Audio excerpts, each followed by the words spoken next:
आज हम पढ़ेंगे सामान्य भूगोल। ये बीपीएससी जो भी पेपर होने वाला है उसके लिए है। तो विश्व का भूगोल शुरू करेंगे। पहला क्वेश्चन है कि निम्नलिखित में से कौन सा सौर मंडल का भाग नहीं है। तो डी ऑप्शन हो जाएगा, निहारी का भाग नहीं है। बाकी क्षुद्र ग्रह, धूमकेतु और ग्रह भाग हैं। सौरमंडल का निर्माण लगभग 4.6 बिलियन वर्ष पूर्व हुआ था।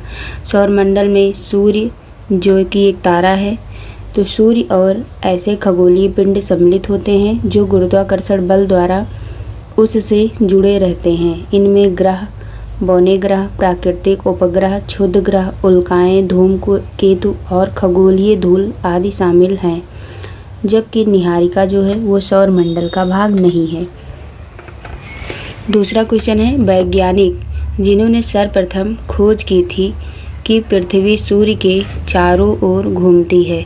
तो इसका ऑप्शन हो जाएगा कापरनिकस। कापरनिकस जो वैज्ञानिक थे उन्होंने सर्वप्रथम खोज की थी कि पृथ्वी जो है वो सूर्य के चारों ओर घूमती है। बात करें 1915 ईस्वी में एक हस्तलिखित पुस्तक लिटिल कॉमेंट्री में कापरनिकस ने उस सिद्धांत का प्रतिपादन किया था जिसमें कहा गया कि सूर्य ब्रह्मांड के केंद्र में है तथा पृथ्वी उसकी परिक्रमा करती है। उल्लेखनीय है कि छठी सदी ईस्वी के प्रसिद्ध भारतीय खगोलविद वराहमिहिर ने लगभग 1000 वर्ष पूर्व ही यह बता दिया था कि चंद्रमा पृथ्वी का चक्कर लगाता है और पृथ्वी जो है वो सूर्य की परिक्रमा करती है। तीसरा क्वेश्चन है कि हमारी आकाशगंगा के केंद्र की परिक्रमा करने में सूर्य को समय लगता है।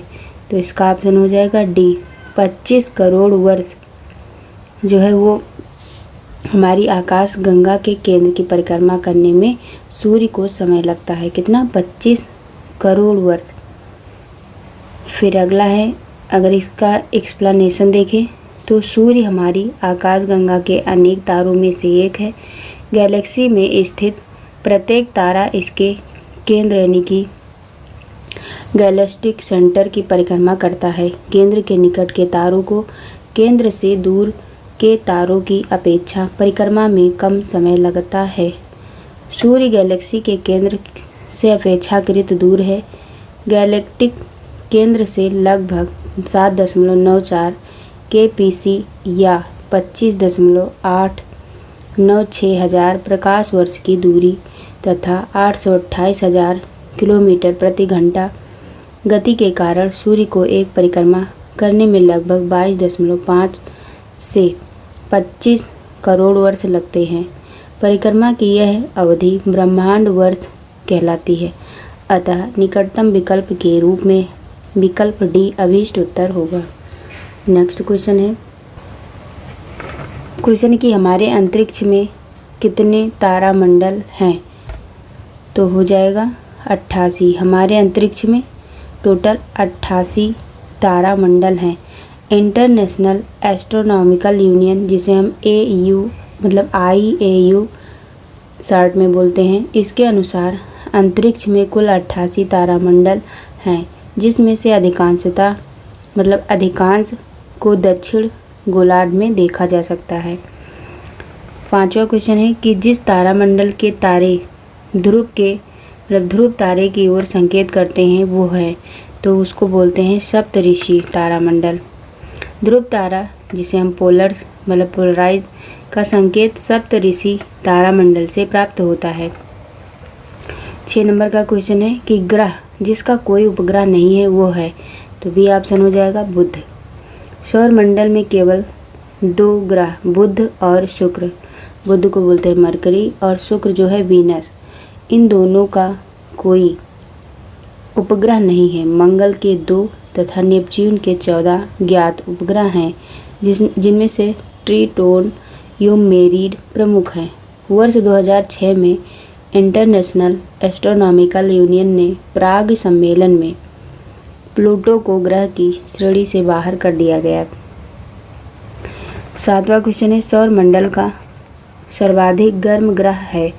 तो ये हो जाएगा बी ऑप्शन शुक्र। सौरमंडल का सर्वाधिक गर्म ग्रह शुक्र है, जिसका माध्य तापमान लगभग 464 डिग्री सेल्सियस है। नेक्स्ट है, इवनिंग स्टार किस ग्रह को कहते हैं? तो सी हो जाएगा शुक्र। इवनिंग स्टार शुक्र को कहते हैं क्योंकि शुक्र ग्रह को सुबह का तारा यानी कि मॉर्निंग स्टार और सायंकाल का तारा यानी इवनिंग स्टार कहा जाता है, तथा मंगल को लाल ग्रह कहा जाता है। बृहस्पति सौरमंडल का सबसे बड़ा ग्रह है, जबकि शनि वलयों से युक्त ग्रह है। नेक्स्ट है कि पृथ्वी तक पहुंचने के लिए सूर्य से चला प्रकाश समय लेता है लगभग, तो ये लेता है 8 मिनट। सूर्य से चला प्रकाश पृथ्वी तक पहुंचने में लगभग 8 मिनट 19 सेकंड का समय लेता है। इन विद्युत चुम्बकीय ऊर्जा तरंगों का वेग 1,86,000 मील प्रति सेकंड होता है। अतः सही विकल्प जो है सी हो जाएगा। कितना? 8 मिनट। 10 क्वेश्चन है 10वें नंबर कि पृथ्वी को सूर्य की परिक्रमा करने में लगते हैं, तो ये लगता है 365.25 दिन। कितना लगता है? पृथ्वी को सूर्य की परिक्रमा करने में लगभग 365.25 दिन लगते हैं। अगर हम इसको और एक्सप्लेनेशन के तरीके से देखें तो पृथ्वी को सूर्य की परिक्रमा करने में 365.25 दिन या 365 दिन 6 घंटे 9 मिनट यानी कि 9.51 सेकंड का समय लगता है। इसे सौर दिवस कहा जाता है। सौर दिवस को ट्रॉपिकल वर्ष भी कहा जाता है। ट्रॉपिकल वर्ष एक वसंत विषुव से दूसरे वसंत विषुव के बीच के समय के बराबर होता है। ट्रॉपिकल वर्ष सामान्यतः 365.24 दिनों का होता है। सामान्यतः कैलेंडरों में प्रयोग होने वाले वर्ष को ट्रॉपिकल वर्ष कहा जाता है, जिसमें 365 दिन 5 घंटे 48 मिनट और 45.2 सेकंड या 365.242 दिन होते हैं। वर्ष 2000 में अन्य सामान्य वर्षों की तुलना में लगभग 5 मिनट की बढ़ोतरी दर्ज की गई।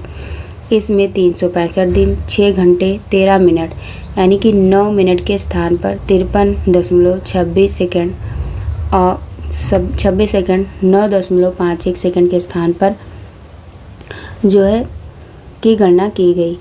ऐसे वर्षों को परिवर्ष यानी कि एनोमलिस्टिक ईयर कहते हैं। 11वें नंबर का क्वेश्चन है कि पृथ्वी परिक्रमण करती हुई प्रति मिनट करीब कितनी दूरी तय कर लेती है? तो इसका आंसर निर्धारित नहीं है, एग्जामिनर ने नहीं किया है, तो हम इसका एक्सप्लेनेशन देखते हैं कि पृथ्वी की विषुवत रेखा की परिधि जो है 40,090.28 किलोमीटर है। इस दूरी को पृथ्वी अपनी धुरी पर 23 घंटे 56 मिनट में तय कर लेती है, अर्थात पृथ्वी परिक्रमण की गति लगभग 1670 किलोमीटर प्रति घंटे है। इस आधार पर प्रति मिनट पृथ्वी की गति 1670 किलोमीटर प्रति 60 मिनट बराबर 27.8 किलोमीटर प्रति मिनट होगी। 1670 किलोमीटर प्रति 60 मतलब फिर से बता रहे हैं 60 मिनट बराबर यानी कि 27.8 किलोमीटर प्रति मिनट होगी। किसी भी विकल्प में अभीष्ट उत्तर ये नहीं था, इसीलिए इसमें ऑप्शन नहीं होगा। फिर आगे क्वेश्चन है कि 12वें नंबर का क्वेश्चन है कि पृथ्वी पर मरुभूमि होने की संभावना अधिक रहती है क्योंकि, तो इसका आंसर हो जाएगा बी ऑप्शन 23 डिग्री अक्षांश के पास। मतलब पृथ्वी पर मरुभूमि होने की संभावना जो है पृथ्वी के 23 अक्षांश के पास में अधिक रहती है। इसका एक्सप्लेनेशन देखें तो पृथ्वी पर उष्ण शुष्क मरुस्थलीय जलवायु का विस्तार 15 से 30 डिग्री अक्षांशों के बीच मिलता है। पृथ्वी पर मरुस्थल बनने की 4 प्रमुख भौगोलिक स्थितियां हैं। नंबर 1, 30 डिग्री अक्षांशों के आसपास उच्च वायु दाब का पाया जाना। यहाँ हवाएं ऊपर से नीचे उतरती हैं, फलस्वरूप यहाँ वर्ष भर मौसम साफ बना रहता है। सहारा और ऑस्ट्रेलियन मरुस्थल इसी के अंतर्गत आते हैं। सेकंड है कि महाद्वीपों के पश्चिमी तट के मरुस्थल 23 से 30 डिग्री अक्षांशों के बीच मिलते हैं। संभवतः हवाओं का पूर्वी मुखी होना इसका कारण है। महाद्वीपों के पूर्वी भाग से प्रवेश करने वाली व्यापारिक हवाएं पश्चिमी भाग तक पहुंचते पहुंचते शुष्क हो जाती हैं। बाजा कैलिफोर्निया जो कि उत्तरी अमेरिका में है, पश्चिमी सहारा जो कि उत्तरी अफ्रीका में पाया जाता है, और आटाकामा ये दक्षिण अमेरिका में है, और नामीब जो कि दक्षिण पश्चिम अफ्रीका में ये मरुस्थल पाए जाते हैं। इस प्रकार के मरुस्थल हैं। थर्ड है कि पर्वतों की वृष्ट छाया यानी रेन शैडोज क्षेत्र में स्थित मरुस्थलों में उत्तरी अमेरिका का मरुस्थल यानी कि डेथ वैली, पेटागोनिया मरुस्थल जो कि अर्जेंटीना में है, और पेरुवियन मरुस्थल प्रमुख हैं। फोर्थ हो जाएगा महाद्वीपों के मध्य भाग में स्थित मरुस्थल जो आर्द्रता भरी हवाओं से दूरस्थ हैं। इनमें ग्रेट बेसिन मरुस्थल जो कि यूएसए, ऑस्ट्रेलियन मरुस्थल तथा गोबी मरुस्थल चीन एवं मंगोलिया है। नेक्स्ट है, एक प्रभावी कोरियोलिसिस बल किस कारण होता है? तो बी ऑप्शन हो जाएगा पृथ्वी का घूर्णन। धरातल पर प्रवाहित हवाओं की दिशा वायुदाब तथा पृथ्वी की घूर्णन गति द्वारा निर्धारित होती है। पृथ्वी की अक्षीय गति से उत्पन्न विक्षेपक बल के कारण हवाओं की दिशा में विक्षेप हो जाता है। इस बल की खोज जीजी कोरियोलिसिस द्वारा किए जाने के कारण इसका नाम कोरियोलिसिस बल पड़ा। इस प्रकार दिए गए विकल्पों में से एक प्रभावी कोरियोलिसिस बल का कारण पृथ्वी का घूर्णन है। नेक्स्ट है, सौर मंडल का सबसे बड़ा ग्रह है? तो सी ऑप्शन हो जाएगा बृहस्पति।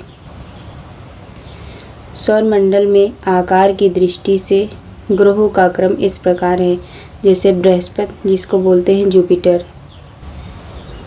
जुपिटर जो है इसका व्यास है 14,2984 किलोमीटर। शनि की बात करें जिसे हम इंग्लिश में सैटर्न बोलते हैं, इसका व्यास है 12,536 किलोमीटर। नेक्स्ट है अरुण जिसको यूरेनस कहते हैं, इसका व्यास 5,1118 किलोमीटर है। नेक्स्ट है वरुण ग्रह। वरुण जो है इसको नेपच्यून कहते हैं, इसका व्यास जो है वो 49,528 किलोमीटर है। नेक्स्ट है पृथ्वी जिसको अर्थ कहते हैं, इसका व्यास 12,756 किलोमीटर। फिर अगला है शुक्र जिसको वीनस कहते हैं, इसका व्यास 12,104 किलोमीटर। नेक्स्ट है मंगल जिसे मार्स कहते हैं, इसका व्यास 6,792 किलोमीटर। नेक्स्ट है बुध मरकरी, इसका व्यास लगभग 4,879 किलोमीटर है।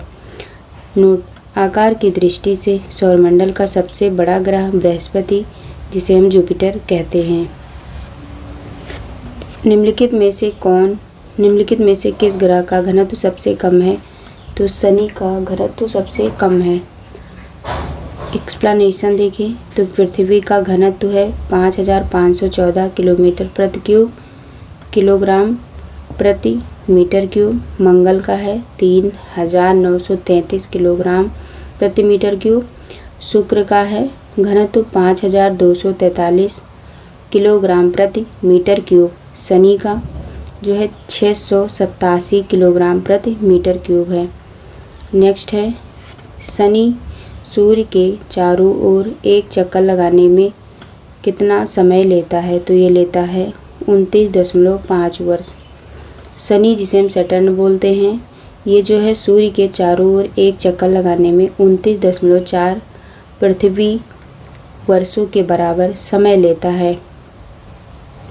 17वां क्वेश्चन है यूरेनस सूर्य के चारों ओर एक परिक्रमा करने में कितना समय लेता है? तो ये 84 वर्ष का समय लेता है।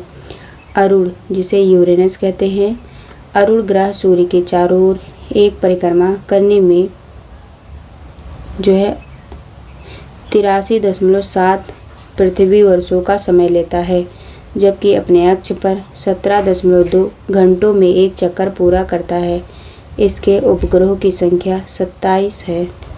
नेक्स्ट है कि जियोडेसी वो विज्ञान है जो संबंधित है, तो हो जाएगा बी ऑप्शन, पृथ्वी के आयाम की माप से। जियोडेसी वो विज्ञान है जो संबंधित है किससे? पृथ्वी के आयाम की माप से।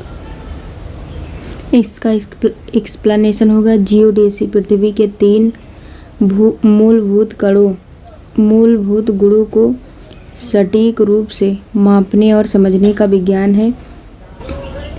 ये गुण हैं जैसे पृथ्वी का ज्यामितीय आकार, अंतरिक्ष में पृथ्वी का अभिविन्यास और पृथ्वी का गुरुत्वाकर्षण क्षेत्र। इसके साथ ही ये समय के साथ उपयुक्त गुणों में परिवर्तन का भी अध्ययन करता है। इस प्रकार जियोडेसी वह विज्ञान है जो पृथ्वी के आयाम की माप से संबंधित है। नेक्स्ट क्वेश्चन है, किसी स्थान का मानक समय निर्धारित करने का आधार होता है, तो वो होता है प्रधान मध्याह्न रेखा। प्रधान देशांतर को अंतर्राष्ट्रीय देशांतर रेखा या ग्रीनविच देशांतर के नाम से भी जाना जाता है। यह रेखा इंग्लैंड के ग्रीनविच स्थित रॉयल ग्रीनविच ऑब्जर्वेटरी से होकर गुजरती है। 0° देशांतर पर स्थित इसी रेखा द्वारा अंतर्राष्ट्रीय मानक समय स्टैंडर्ड टाइम का निर्धारण किया जाता है।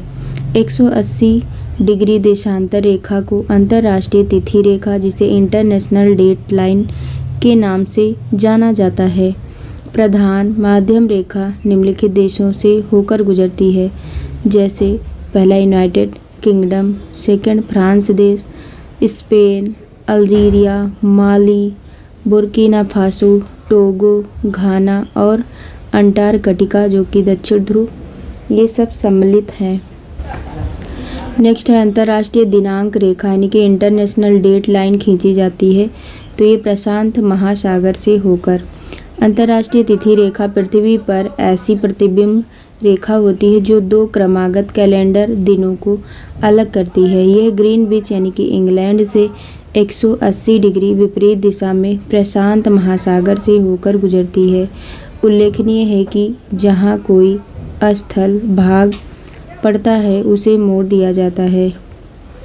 नेक्स्ट है, निम्नलिखित में से कौन महाद्वीप क्षेत्रफल के अनुसार सबसे बड़ा है, तो वो है अफ्रीका। अफ्रीका जो है, अफ्रीका महाद्वीप, ये क्षेत्रफल के अनुसार सबसे बड़ा है।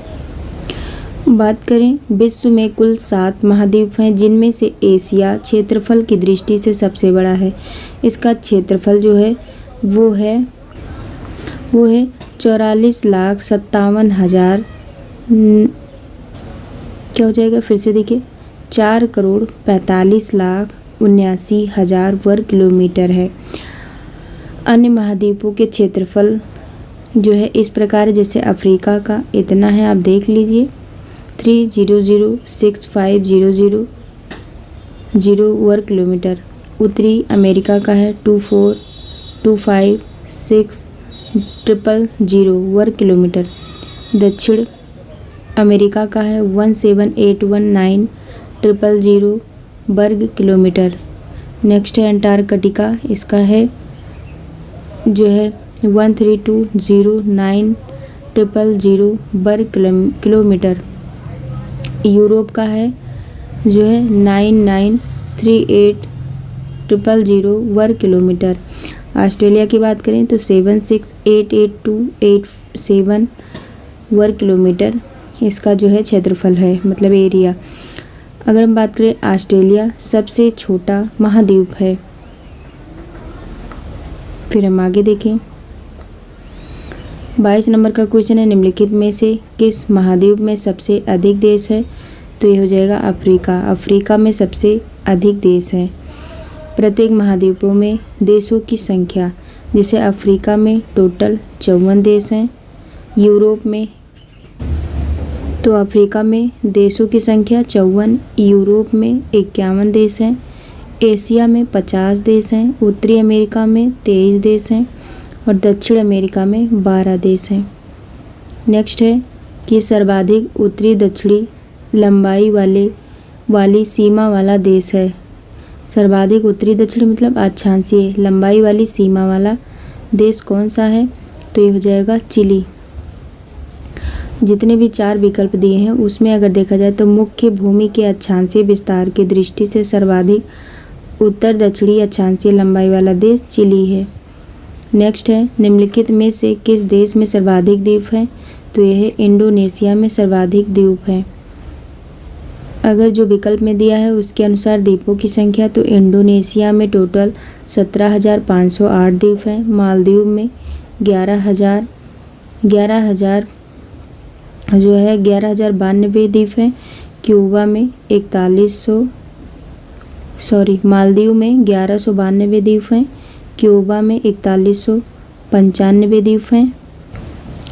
इंडोनेशिया के हाइड्रो ओशनोग्राफिक विभाग के अनुसार उसके द्वीप समूह में 17,508 द्वीप हैं, जिसमें से 6,000 द्वीपों को नाम दिया गया है।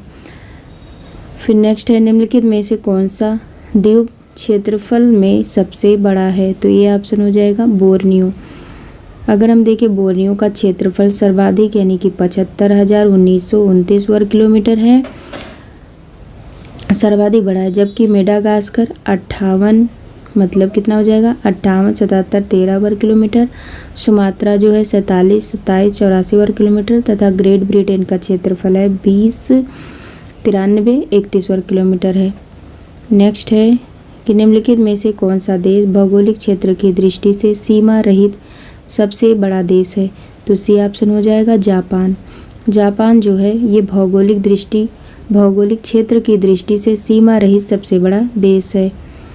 नेक्स्ट अगर हम इसका एक एग्जाम्पल देखें तो ऐसा देश जिसकी सीमा किसी अन्य देश की भूमि के साथ संलग्न नहीं होती उसे सीमा रहित देश कहते हैं। यह देश चारों ओर से समुद्र द्वारा घिरा होता है।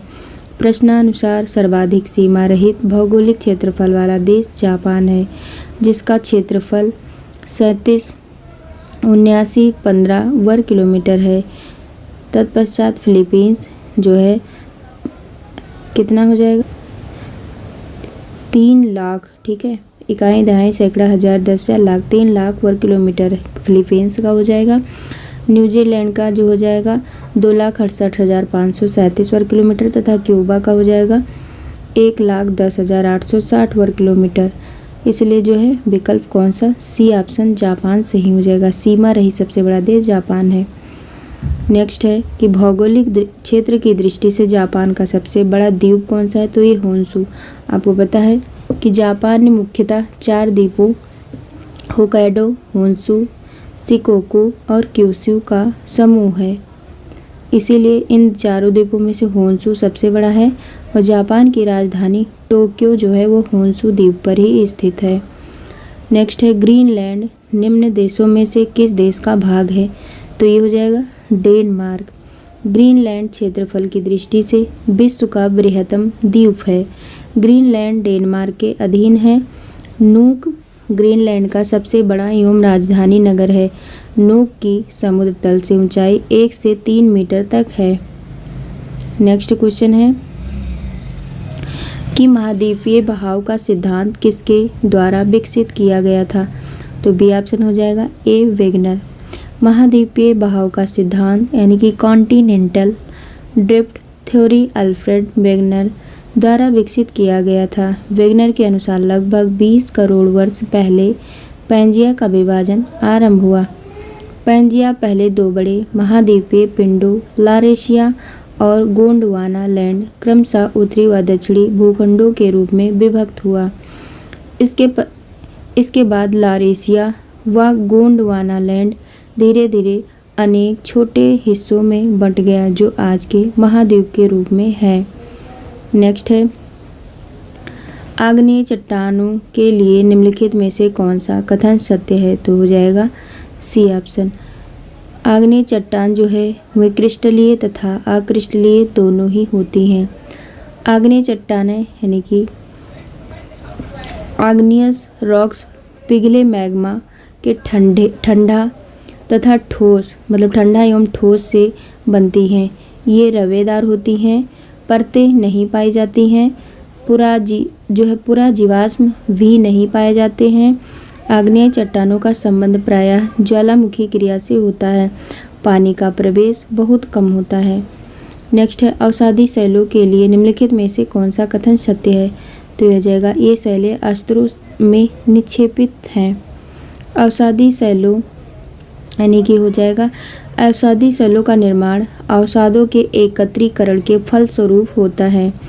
इनमें जीवाश्म पाए जाते हैं, परतें पाई जाती हैं, किंतु ये शैलें रवेदार नहीं होती हैं। नेक्स्ट है, निम्नलिखित में से कौन से कथन एस्कर और ड्रमलिन के संबंध में है? तो इसका आंसर क्या हो जाएगा कि एस्कर और ड्रमलिन के संबंध में एस्कर क्रूड बेडेड बजरी और रेत की लकीरें हैं। सेकंड, ड्रमलिन ज़्यादातर बोल्डर और मिट्टी के बने होते हैं। दोनों ऑप्शन सही हैं और थर्ड ऑप्शन गलत हो जाएगा। फोर्थ सही हो जाएगा कि ये जो है एस्कर ग्लेशियरों की धाराओं द्वारा निर्मित होते हैं और ड्रमलिन ग्लेशियर की क्रिया से उत्पन्न होते हैं। इसलिए ऑप्शन कौन सा सही हो जाएगा? बी, 1, 2 और 4। बात करें ग्लेशियरों या हिम के पिघलने से प्राप्त जल धाराओं द्वारा मलबा के निक्षेपण से निर्मित एस्कर लंबे संकरे कटक होते हैं, जिनके किनारे तीव्र ढाल वाले होते हैं। एस्कर की संरचना बजरी, रेत तथा कंकड़ पत्थर द्वारा होती है। हिमनद के निक्षेप द्वारा निर्मित मरुस्थलों में ड्रमलिन गोलाश्म मृत्तिका द्वारा निर्मित एक प्रकार के ढेर या टीले होते हैं, जिनका आकार उल्टी नौका या कटे हुए उल्टे अंडे के समान होता है। अंडे की टोकरी स्थलाकृति ड्रमलिन युक्त इलाकों की विशेषता है। ड्रमलिन ग्लेशियर की क्रिया से उत्पन्न होते हैं। नेक्स्ट है 33, माउंट एटना है। तो ये है एक ज्वालामुखी। माउंट एटना एक सक्रिय ज्वालामुखी है जो इटली के सिसिली द्वीप के पूर्वी तट पर स्थित है। इसकी सर्वोच्च ऊंचाई है 3350 मीटर। 34 नंबर का क्वेश्चन है, मौना लोआ उदाहरण है। तो यह है सक्रिय ज्वालामुखी का। मौना लोआ हवाई द्वीप जो कि संयुक्त राज्य अमेरिका में स्थित एक सक्रिय ज्वालामुखी है। नेक्स्ट है कि 35वां क्वेश्चन कि वर्ष 2004 के हिंद महासागरीय भूकंप तथा उससे परिणामित सुनामी के संबंध में कौन सा कथन सही नहीं है? तो इसका ऑप्शन कौन सा हो जाएगा? सही नहीं है। तो देखो, पहला है सुंडा खाई में भारतीय प्लेट के बर्मी प्लेट से अंधागमन वाले क्षेत्र में लगभग 1200 किलोमीटर भ्रंश रेखा का 15 मीटर तक खिसकाव होने के कारण इस भूकंप की उत्पत्ति हुई है। तो ये सही है, इसलिए ये ऑप्शन गलत हो जाएगा। सेकंड है कि परिणामी सुनामी ने इंडोनेशिया के तट से अफ्रीका के पूर्वी तट तक अधिकेंद्र से लगभग 8500 किलोमीटर की दूरी तक तटों पर घोर विध्वंस किया। तो ये भी सही है, तो इसलिए ऑप्शन ये वाला भी जो है गलत माना जाएगा।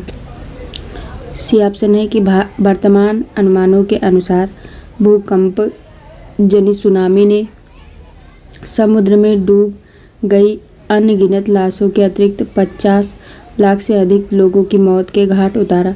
तो ये जो है गलत है, इसीलिए वाला सी ऑप्शन सही हो जाएगा। गलत पूछा है। डी ऑप्शन है कि बांग्लादेश में बहुत कम लोग हताहत हुए क्योंकि भूकंप प्रभावित भ्रंश रेखा की दिक् स्थिति लगभग उत्तर दक्षिणी होने से सुनामी लहरों की प्रबलतम शक्ति पूर्व पश्चिमी दिशा में थी। 26 दिसंबर 2004 को हिंद महासागर स्थित इंडोनेशिया के सुमात्रा द्वीप के पश्चिमी भाग पर समुद्र के अंदर आए रिक्टर स्केल पर 9.1 से 9.3 तीव्रता के भूकंप से उत्पन्न सुनामी लहरों से लगभग 2 लाख लोगों की मृत्यु हुई। उपयुक्त प्रश्न में सुनामी से संबंधित दिए गए तथ्यों का विवरण क्रमशः देखा जाए तो ए में दिया गया है कि इस शक्तिशाली भूकंप में से 1200 किलोमीटर लंबी भ्रंश रेखा का 15 मीटर तक अधः क्षेपण हुआ। यह आधा छेपड़ बर्मी प्लेट के नीचे भारतीय प्लेट के खिसकने से हुआ, इसीलिए ऑप्शन ए सही है। ऐसे मैंने आपको बता दिया। बी जो है हिंद महासागर में उठी इन सुनामी लहरों का प्रभाव इंडोनेशिया से लेकर पूर्वी अफ्रीका तट तक देखा गया। अधिकेंद्र से लगभग 8000 किलोमीटर की दूरी पर दक्षिण अफ्रीका में 8 व्यक्ति, वहीं सोमालिया में 300 से अधिक व्यक्ति मारे गए थे। इससे लगभग 11 देश प्रभावित हुए थे। सी ऑप्शन, इस जो है इन सुनामी लहरों से लगभग 2 से 3 लाख लोगों के मारे जाने की संभावना व्यक्त की गई, न कि 50 लाख। यह कथन पूर्ण रूप से गलत है, इसीलिए यही उत्तर भी सही है। डी ऑप्शन में बताया गया है कि वो सत्य क्यों है, क्योंकि वह जो है भूकंप प्रभावित भ्रंश रेखा की दिक् स्थिति लगभग उत्तर दक्षिण दिशा में थी, जिससे सुनामी लहरों की प्रबलतम शक्ति पूर्व पश्चिम दिशा में थी। इसीलिए बांग्लादेश में बहुत कम लोग हताहत हुए। नेक्स्ट है, विश्व की सबसे ऊंची चोटियां किस प्रकार के पर्वतों में पाई जाती हैं? तो नवीन मोरदार पर्वत में जो है विश्व की सबसे ऊंची चोटियां पाई जाती हैं। विश्व की सर्वोच्च चोटी माउंट एवरेस्ट, जिसे सागरमाथा कहते हैं, और चोमोलुंगमा जो कि 48.86 मीटर सहित प्रथम 10 सर्वोच्च चोटियां हिमालय पर्वत श्रेणी में स्थित है। हिमालय पर्वत एक नवीन मोड़दार वलित पर्वत है, इसलिए स्पष्ट है कि अधिकांश विश्व की सर्वोच्च चोटियां इन्हीं वलित पर्वतों पर स्थित हैं। नेक्स्ट है, विश्व की सर्वाधिक लंबी पर्वत श्रृंखला है, तो बी ऑप्शन हो जाएगा एंडीज। एंडीज जो है दक्षिण अमेरिका की प्रमुख व विश्व की सबसे लंबी पर्वत श्रेणी है। इसकी लंबाई लगभग 7200 किलोमीटर है। रॉकीज पर्वत उत्तरी अमेरिका की प्रमुख वलित पर्वत श्रेणी है। इसकी लंबाई लगभग 4800 किलोमीटर है। हिमालय पर्वत जो है दक्षिण एशिया में भारत के उत्तरी सिरे पर स्थित है। इसकी लंबाई लगभग 2500 किलोमीटर है। नेक्स्ट है, कोकोस प्लेट किनके मध्य पाई जाती है? तो ये ऑप्शन हो जाएगा मध्य अमेरिका तथा प्रशांत प्लेट के मध्य पाई जाती है कोकोस प्लेट।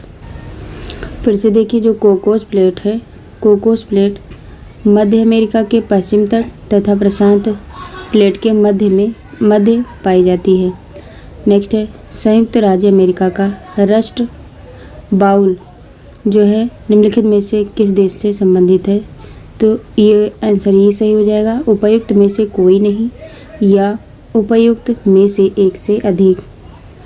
रस्ट बाउल या रस्ट बेल्ट संयुक्त राज्य अमेरिका का उत्तर पूर्वी क्षेत्र है।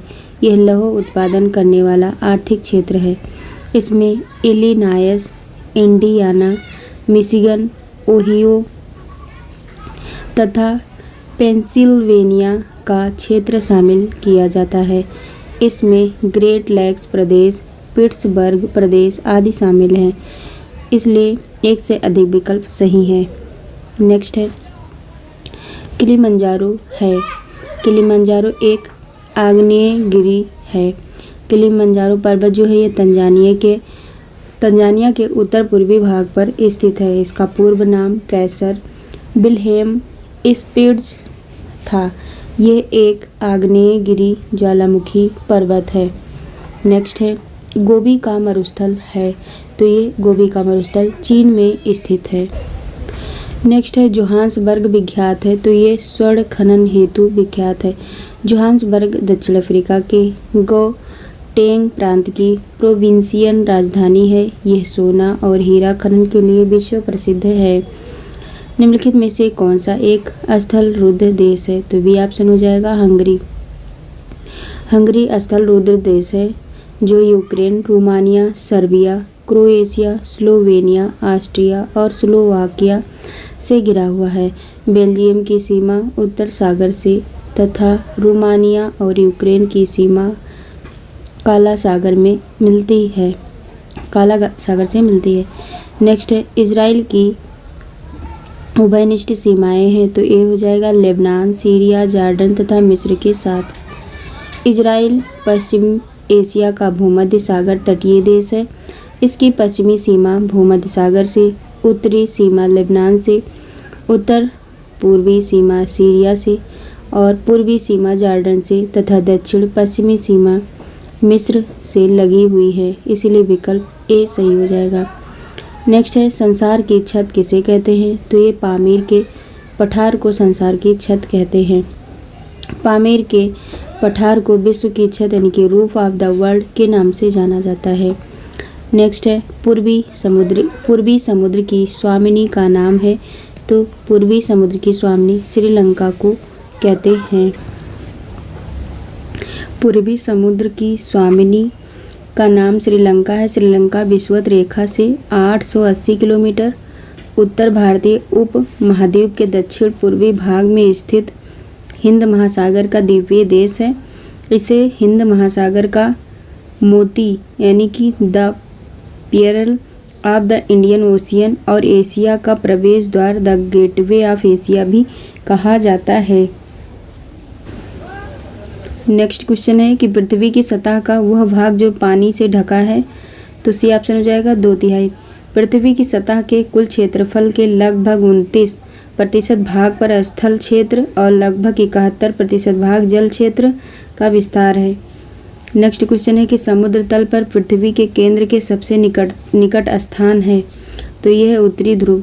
समुद्र तल पर पृथ्वी के केंद्र से सबसे निकट स्थान का नाम क्या है? उत्तरी ध्रुव।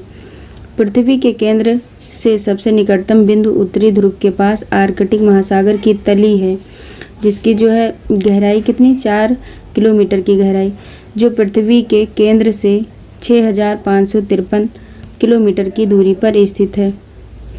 नेक्स्ट है कि 64,000 किलोमीटर लंबाई एवं जो है 2000 किलोमीटर से 2400 किलोमीटर चौड़ाई वाला एक कटक उत्तरी एवं दक्षिणी अटलांटिक महासागरीय द्रोणियों के मध्य से गुजरता हुआ हिंद महासागरीय द्रोणी और फिर ऑस्ट्रेलिया तथा अंटार्कटिका के बीच से दक्षिणी प्रशांत महासागरीय द्रोणी में प्रवेश करता है। यह कटक है। तो ये हो जाएगा डी ऑप्शन जो है मध्य महासागरीय कटक।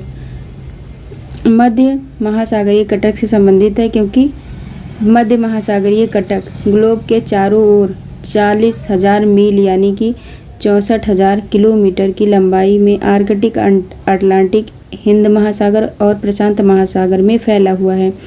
यह पृथ्वी की सतह का अकेला सबसे विशालतम भूगर्भिक लक्षण है। नेक्स्ट है गल्फ स्ट्रीम है। तो ये बी ऑप्शन हो जाएगा एक महासागरीय धारा। फ्लोरिडा की धारा जब एंट लीज धारा का जल समाविष्ट कर हेटरास अंतरीप से आगे बढ़ती है तो वह गल्फ स्ट्रीम के नाम से जानी जाती है। ये जो है गर्म जल धारा है जो संयुक्त राज्य अमेरिका के पूर्वी तट के सहारे प्रवाहित होती है। नेक्स्ट है ग्रांड कैनियन है। तो ये हो जाएगा एक खड्ड। ग्रांड कैनियन एक खड्ड है जो संयुक्त राज्य अमेरिका के एरिजोना प्रांत में कोलोराडो नदी पर स्थित है। क्या है? खड्ड है, यानी कि गॉर्ज। खड्ड को क्या बोलते हैं? गॉर्ज। नेक्स्ट है विश्व का बृहत्तम डेल्टा निर्मित है। तो ये हो जाएगा गंगा ब्रह्मपुत्र द्वारा। गंगा डेल्टा विश्व का बृहत्तम डेल्टा है। यह बांग्लादेश एवं भारत के पश्चिम बंगाल राज्य में स्थित एक खाड़ी में स्थित है। कहाँ पे? हिंद महासागर में। इसे गंगा ब्रह्मपुत्र डेल्टा के नाम से भी जाना जाता है। नेक्स्ट है फिजी द्वीप अवस्थित है। तो ये प्रशांत महासागर में स्थित है। रिपब्लिक ऑफ फिजी दक्षिणी प्रशांत महासागर का एक द्वीपीय राष्ट्र है। यह वानुआतू के पूर्व, टोंगा के पश्चिम तथा तुवालू के दक्षिण में स्थित है। नेक्स्ट है स्वेज नहर जोड़ती है। तो ये भूमध्य सागर को लाल सागर से जोड़ती है। स्वेज नहर मिस्र के सिनाई प्रायद्वीप में बनाई गई विश्व की सबसे बड़ी कृत्रिम नहर है। 1869 ईस्वी में इसकी लंबाई 164 किलोमीटर थी तथा वर्ष 2015 में इसकी कुल लंबाई 193.30 किलोमीटर थी। भूमध्य सागर और लाल सागर को जोड़ने वाली इस नहर को 1869 में जहाज़ों के आवागमन के लिए खोल दिया गया था। इसके दक्षिणी सिरे पर स्वेज बंदरगाह और उत्तरी सिरे पे पोर्ट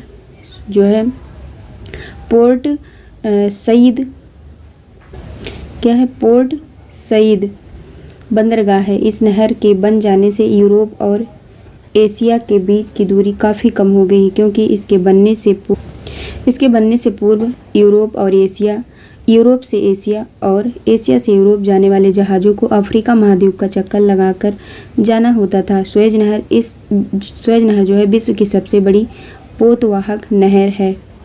नेक्स्ट है पनामा नहर जोड़ती है, तो यह जाएगा बी ऑप्शन। प्रशांत महासागर एवं अंध महासागर को पनामा नहर जोड़ती है। पनामा नहर मध्य अमेरिका में पनामा के स्थल डमरू मध्य को काट कर बनाई गई प्रमुख जहाजी नहर है। यह अटलांटिक महासागर जो है अंध महासागर को प्रशांत महासागर से जोड़ती है। इस नहर के बनाए जाने से पूर्व संयुक्त राज्य अमेरिका के पश्चिमी तट पर स्थित सैन फ्रांसिस्को व पूर्वी तट पर स्थित न्यूयॉर्क जाने के लिए दक्षिण अमेरिका महाद्वीप का चक्कर लगाकर कुल 22,500 किलोमीटर की दूरी तय करनी पड़ती है, किंतु नहर के बन जाने से दोनों के मध्य लगभग आधी से भी कम दूरी अर्थात 9,500 किलोमीटर ही रह गई है। वर्तमान में इस नहर पर पनामा देश का अधिकार है। नेक्स्ट है मलक्का जल संयोजक में आने जाने की सुविधाएं हैं, तो यह है हिंद महासागर से चीन सागर। मलक्का जल संधि स्ट्रेट ऑफ मलक्का इंडोनेशिया के सुमात्रा द्वीप को मलेशिया से अलग करती है। यह हिंद महासागर एवं प्रशांत महासागर को जोड़ती है। इस जल संयोजक के माध्यम से हिंद महासागर से चीन सागर तक जाने की सुविधाएं हैं। नेक्स्ट है सुंड्रा ट्रेंच किस द्वीप के समांतर स्थित है, तो ये ऑप्शन हो जाएगा उपयुक्त में से कोई नहीं या उपयुक्त में से एक से अधिक। सुंडा ट्रेंच यानी कि गर्त हिंद महासागर में अवस्थित है। इसका विस्तार मुख्यतः इंडोनेशिया द्वीप समूह के सुमात्रा एवं जावा द्वीपों के समांतर है। पहले इस गर्त को जावा गर्त के नाम से भी जाना जाता था।